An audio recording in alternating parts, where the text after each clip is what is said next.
Remember to like and subscribe. I caught my GF of 7 years with my roommate. Now she's pregnant, am I the dad? Since my last class of the day was cancelled, I decided to surprise my girlfriend by coming home. I went to the store and bought all the ingredients for her favorite meal, lasagna. I was carrying the bags up the stairs when I heard my girlfriend moan. I set the bags down in front of the door to get my keys out of my pocket. I thought she was taking care of herself because I know she likes to do that sometimes when I'm not around. I didn't have a sudden aha moment or anything. When I walked in, she was sitting on the couch with my roommate. When I opened the door and saw it, I kind of just stopped. She looked up at me, and when he turned around and saw it was me, I turned bright red. I didn't kick his behind, no matter how much I wanted to. I just put the bags down and left. As I was getting into my car, they both ran out and yelled at me to stop, but I just put my foot to the floor and drove as fast as I could away from there. I talked to my best friend about it when I called him. He said he would come kick his behind. I said no. I didn't want to cause him trouble. I even had the ring I was going to use to ask her to marry me when we went on vacation this summer. I keep it in my closet-mounted safe, so I know she doesn't know about it. But I had planned to spend the rest of my life with her. Why didn't I think of this? My last class was supposed to start at 12, but it was cancelled, so I was home by 12:30. So it's been 4+ hours. From both of them, my phone has been going off. I haven't read any of the messages or answered any of the calls. I called my bank to make sure she wasn't linked to any of my accounts. I'll go back later tonight, pack up all of her things, and bring them to her place tomorrow. Then I'll probably take a bag of clothes to my friend's house and stay there until school is over, 3 weeks. What do I do next? First of all, I want to thank everyone who has given me advice, listened to me rant or yell, or let me cry on their shoulder. Many of you sent me messages telling me to drink, that I wasn't that bad, or that this wasn't the right thing to do. I really thank you for that. My friend and his sister took me out to dinner to try to take my mind off of everything. I wasn't really in the mood to go at first, but I thought it would be better to try to think about something else. 2 of my other friends were called by my friends, and all 6 of us went out to dinner. I wasn't really into it at first. When I was feeling sad, my friends did everything they could to cheer me up. I can say without a doubt that I love my friends and all they've done for me. Emily, who is the sister of my best friend, went through all of the messages from both of them on my phone and got rid of anything that didn't need to be there. She texted both of them from my phone, saying that it was her, and told them that she was the one texting. She told her that a friend would come by tomorrow at a certain time to pick up my stuff, and she told him that I would come by tomorrow to get some things and that I would talk to my landlord about getting out of the lease. I want you all to know that I have read all of these comments and all of the messages that have been sent to me on this site. I plan to answer a couple of them tonight or tomorrow. I'm really tired, but I wanted you all to know how much your help has meant to me. Lastly, I have a couple of things to say to people who have been in the same situation as me or a situation that is at least somewhat similar. First of all, what your ex-partner did has nothing to do with you.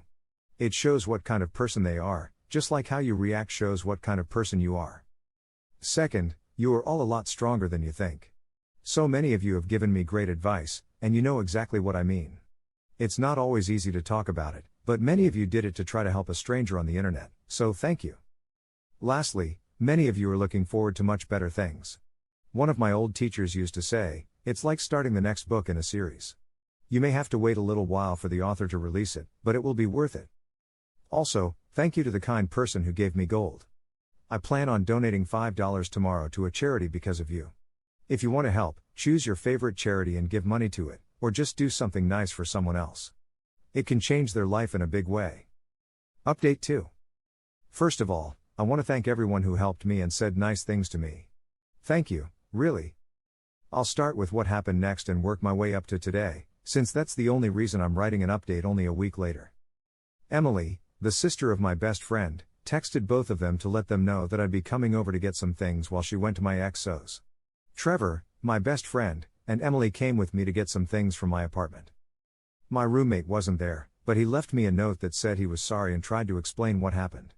After reading it, I threw it away, grabbed some things, and put them in my car.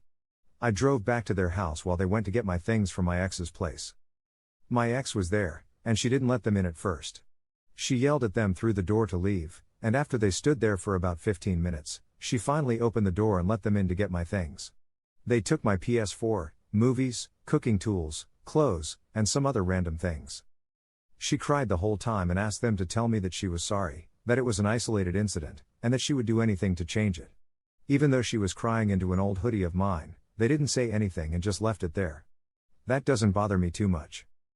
I told a few close friends what happened and asked them to keep an eye on the doors to my classroom when I had classes because I didn't want to make a big deal out of it. On Wednesday, she did nothing, but on Thursday, she stood outside one of my classes. I went in through a different door, and thank goodness she didn't see me. Friday is the worst day of the week for me.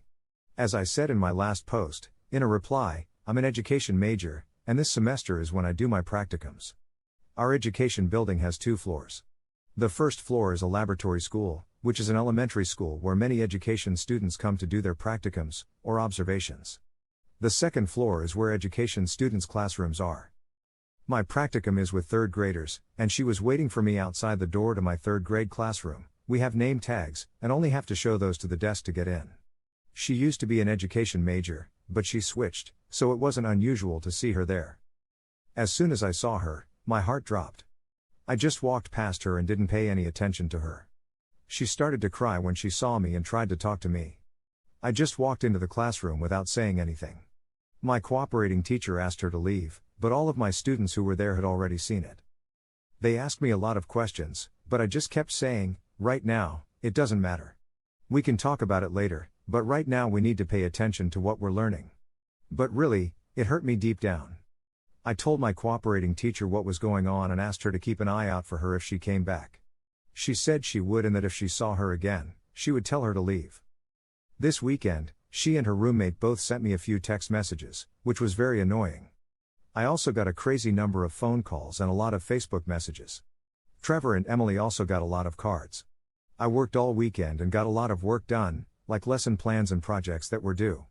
I also went with some friends to play a round of golf. I'm really updating because of today. Around 7:15 p.m., my ex sent me a text message. She told me she was expecting and that the baby was mine. I took a picture of the conversation. I'm trying to stay calm, but if she really is pregnant, and the baby is mine, that would change a lot. Can someone help me figure out what to do next? I'm trying to stay as calm as possible, but this is a big deal and I'm starting to lose it. Everyone, thanks. Here's what was said in the text. I feel bad about what I did. I'm sorry that I messed up our future, but I think we just got a second chance. I'm pregnant, which is probably not what you wanted to hear. Maybe this is why I did what I shouldn't have. You can't use a pregnancy as an excuse to cheat. That's not how it works. I want to know if I'm pregnant. Not from a store, but by going to the doctor and having them do it. I want a paternity test if it turns out that you are pregnant. Fine. Tomorrow, I'll call the doctor to make an appointment. But if I get pregnant, can we try again? No. I just want to know when and where the meeting will be. She looks too calm for this to be a joke, in my opinion. She has been out of her mind for almost a week, but now she's very calm. I'm genuinely very scared. Greetings, everyone. I've been asked many times to give an update, but I've been very busy. Since I have some time today, I thought I'd tell everyone what's going on. My ex made an appointment with the doctor for a few days after I last wrote. She sent me a text message with the date and time and asked if I would go with her. I told her I wouldn't go, but I wanted Emily to go with her. She flatly refused and said that this was our baby and that if I didn't go, she would cancel the appointment and wait until I was ready to go. We argued for a short while before I gave in. I told her I would meet her there and stay through the whole thing, but I wouldn't say anything unless the doctor asked me a question. That morning, she had a meeting at 9:15. I got there at 9:10 and sat in the waiting room across from her. After a few minutes, the doctor called her back. She talked to her for a few minutes, asked her some questions, and then sent her to the bathroom to pee in a cup. I made sure that her purse and everything else stayed in the room because someone told me she was crazy enough to buy a pregnant woman's urine and use that instead. The doctor left after she gave him the cup, and then she tried to talk to me. I ignored her and sent texts to my friends while I waited for the doctor to come back and confirm that she was pregnant. I started shaking and trying to control my breathing, but my ex was so excited, and so was the doctor. The ultrasound showed that my ex was about 11 weeks along. After a few minutes, I asked for a break and left. I texted her as I was leaving that we were going to have a paternity test before anything else happened. First of all, prenatal testing that doesn't hurt the baby is very expensive. I told her I would pay for half, but if the child wasn't mine, she would have to pay me back. She said her parents would be willing to pay for it. Her parents have more money than I could ever spend. Like money for a millionaire. I told her that the test was also being taken by my old roommate. She said that he didn't have to, so I told her, I can probably wait another 6 months. Because they won't put my name on the birth certificate until they can prove I'm the father.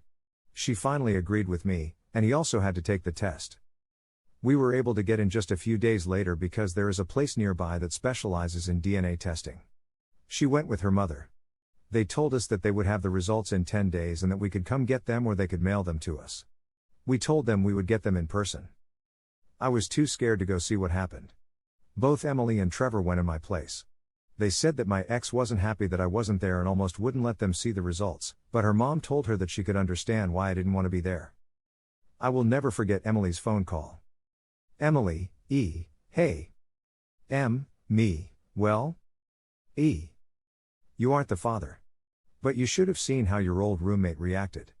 He is the father. I wasn't clear about this. Sorry. I squealed like a child at this point. Later, my ex tried to text me, but I didn't answer any of them. Though, both of her parents did text me to wish me luck with teaching. That meant so much to me. In other parts of my life, I have moved into a new apartment near Trevor and Emily. My ex doesn't know where I live right now because I blocked her number, blocked her on Facebook, and blocked her on everything else I could think of. I'm in a summer baseball league where I play twice a week. In the mornings, I help out in the preschool classrooms on campus. My job gives me more time off, requested. I'm taking 3 summer classes, and now that they've started, I'm the ASL tutor for the summer classes. I also bought a bike, which I now ride every day. I also got a kitten. He is called Jasper. And now I read a lot more. I know that when I was with my ex, I didn't read as much as I usually did, but I'm back to reading now. My friends say that I'm too busy now and that I have even less time than when I was with my ex. I like that. I don't think about her as much when I'm busy, so I'm happier. There is a week between the summer classes I'm tutoring and the hiking/camping trip Emily, her best friend Trevor, and I are going on. I'd like to thank everyone who helped me get through this. The help I've gotten from all of you has been great. People are still telling me this isn't true, but I'm getting a lot more support than criticism. No, I'm not going out with Emily. People have asked a lot, and I'm sorry to disappoint you, but we're not.